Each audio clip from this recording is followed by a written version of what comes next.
Hello दोस्तों, मैं doctor मणि शंकर गौराई। स्वागत है हमारे यूट्यूब चैनल पर। आज मैं दोस्तों जिस टॉपिक के ऊपर मैं बात करूंगा वो है HMPV, human Meta Numa virus, जो कि अभी हाल ही के दिनों में बहुत ज़्यादा इसके वायरस फैल रहे हैं। HMPV human metapneumovirus, मानव मेटा न्यूमो वायरस भी से कहते हैं। न्यूमोविरिडे परिवार का एक नकारात्मक अर्थ एकल स्ट्रैंडेड RNA वायरस है और यह एवियन मेटान्यूमो वायरस AMPV उपसमूह से निकटता से संबंधित है। इसे 2001 में पहली बार नीदरलैंड में RAP-PCR RNA ऑर्बिटरली प्राइमेड PCR तकनीक का उपयोग करके सुसंस्कृत कोशिकाओं में बढ़ रहे अज्ञात वायरस की पहचान के लिए अलग किया गया था। 2016 तक यह एक बड़े अमेरिकी आउट पेशेंट क्लिनिक में 5 वर्ष से कम उम्र के स्वस्थ बच्चों में तीव्र श्वसन पथ की बीमारी का दूसरा सबसे आम कारण था, श्वसन सिंसिटियल वायरस RSV के बाद। HMPV से पीड़ित शिशुओं के लिए अस्पताल में भर्ती होने की अधिकतम आयु 6 से 12 महीने के बीच होती है, जो RSV की अधिकतम आयु की थोड़ी अधिक होती है, जो लगभग 2 से 3 महीने होती है। HMPV की नैदानिक विशेषताओं और गंभीरता RSV के समान ही होती है। HMPV की वृद्ध वयस्कों और शिशुओं में बीमारी का एक महत्वपूर्ण कारण है। दिसंबर 2024 तक चीन में HMPV का प्रकोप जारी है। अब हम बात करेंगे खोज और नामकरण के बारे में। Human Meta Numa virus HMPV की खोज सबसे पहले 2001 में नीदरलैंड में बर्नेट जी वैन डेन हुगेन और उनके सहयोगियों ने की थी। HMPV का पहली बार नीदरलैंड में 28 छोटे बच्चों के श्वसन स्राव में पता चला था और शुरुआत में यह अन्य सामान्य श्वसन वायरस के अलग था, क्योंकि वैन डेन हुगेन और उनके सहयोगियों ने जिन परीक्षण विधियों का उपयोग करने की कोशिश की थी, वायरस विशिष्ट एंटीबॉडी का उपयोग करके प्रतिरक्षात्मक परख और वायरस जीनोम विशिष्ट प्राइमरों का उपयोग करके PCR आधारित विधियां केवल ज्ञात श्वसन वायरस के लिए परीक्षण करने में सक्षम थी और इसलिए नया वायरस की पहचान करने में असमर्थ थी। अब तक शोधकर्ताओं ने आणविक जीव विज्ञान तकनीकों को लागू करना शुरू नहीं किया था। तब तक वायरस के जीनोमिक अनुक्रमों की आनुवांशिक विशेषताओं और भागों की पहचान नहीं की जा सकती थी। नए वायरस मानव मेटान्यूमो वायरस का नाम AMPV से इसके घनिष्ठ संबंध के कारण रखा गया था, जो मेटान्यूमो वायरस और इसके मानव मेजबान के रूप में इसकी पहचान को दर्शाता है। महामारी विज्ञान।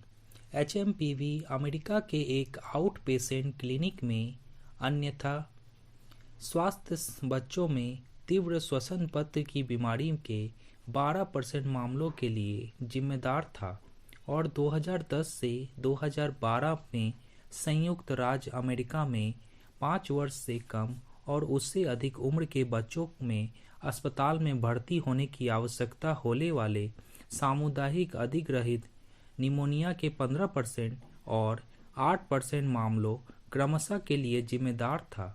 यह वायरस दुनिया भर में आम तौर पर और RSV और इन्फ्लुएंजा वायरस के बाद देर से सर्दियों और बसंत के दौरान होता है। सीरोलॉजिकल अध्ययनों से पता चला है कि 5 साल की उम्र तक दुनिया भर में लगभग सभी बच्चे वायरस के संपर्क में आ चुके होते हैं।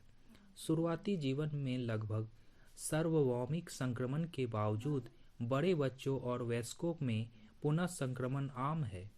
HMPV हल्के ऊपरी श्वसन पत्र के संक्रमण का कारण बन सकता है, जैसे सामान्य सर्दी, हालांकि समय से पहले जन्मे शिशुओं, प्रतिरक्षा विहीन व्यक्ति और 65 वर्ष से अधिक उम्र के वयस्क गंभीर बीमारी और अस्पताल में भर्ती होने का जोखिम रखते हैं।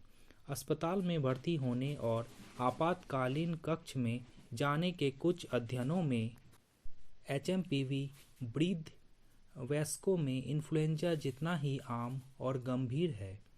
एचएमपीवी अस्थमा वाले लोगों और chronic obstructive pulmonary disease COPD वाले वयस्कों में अधिक गंभीर बीमारी से जुड़ा है। बच्चों और वयस्कों के लिए दीर्घकालिक देखभाल सुविधाओं में एचएमपीवी के लिए कई प्रकोपों की सूचना मिली है जिससे मौतें हुई हैं।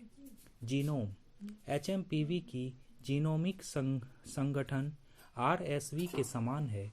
हालांकि एचएमपीवी में गैर संरचनात्मक जीन NS1, NS2 का अभाव है और एचएमपीवी एंटीसेंस आरएनए जीनोम में आरएसवी अर्थात 3 NPMF M2 SHGL5 की तुलना में थोड़ा अलग जीन क्रम में 8 ओपन रीडिंग फ्रेम होते हैं। जीवन चक्र और प्रजनन अनुमान है कि एचएमपीवी का उष्मायन काल 3 से 6 दिन का होता है और यह अक्सर शीतोष्ण जलवायु के बाद में सर्दियों और वसंत ऋतुओं के दौरान सबसे अधिक सक्रिय होता है, जो आरएसवी और इन्फ्लुएंजा के मौसमों के साथ ओवरलैप होता है और संभवतः बार बार संक्रमण की अनुमति देता है।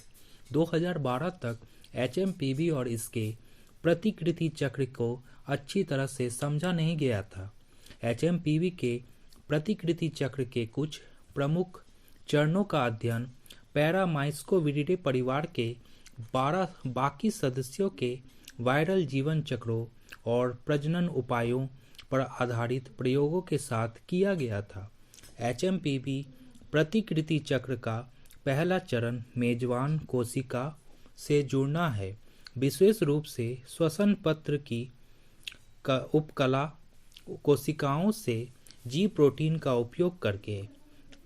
इसी जी प्रोटीन में एक हाइड्रोफोबिक क्षेत्र होता है जो एक अनक्लेड सिग्नल पेप्टाइड और एक झिल्ली एंकर के रूप में कार्य करता है ताकि इसके बंधन को सुविधाजनक बनाया जा सके। क्योंकि जी प्रोटीन की कमी वाले पुनः संयोजक वायरस अभी भी इन विट्रो और इन विवो में प्रतिकृति बनाने में सक्षम है। ऐसा लगता है कि प्रतिकृति चक्र में बाकी हिस्सों के लिए जी प्रोटीन के माध्यम से लगाव की आवश्यकता नहीं है। चक्र में अगला चरण वायरल और मेजबान झिल्लियों का संलयन है, जो संभवतः एफ प्रोटीन द्वारा मध्यस्थ होता है।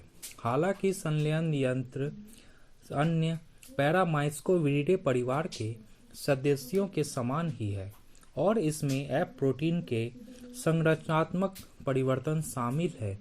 एचएमपीवी का तंत्र अपने परिवार के सदस्यों की तरह संलयन के लिए जी प्रोटीन पर निर्भर नहीं करता, जो पहले उल्लेखित विचार के साथ संगतता दर्शाता है कि जी प्रोटीन एचएमपीवी प्रतिकृत चक्र के बाद के चरणों के लिए आवश्यक नहीं है।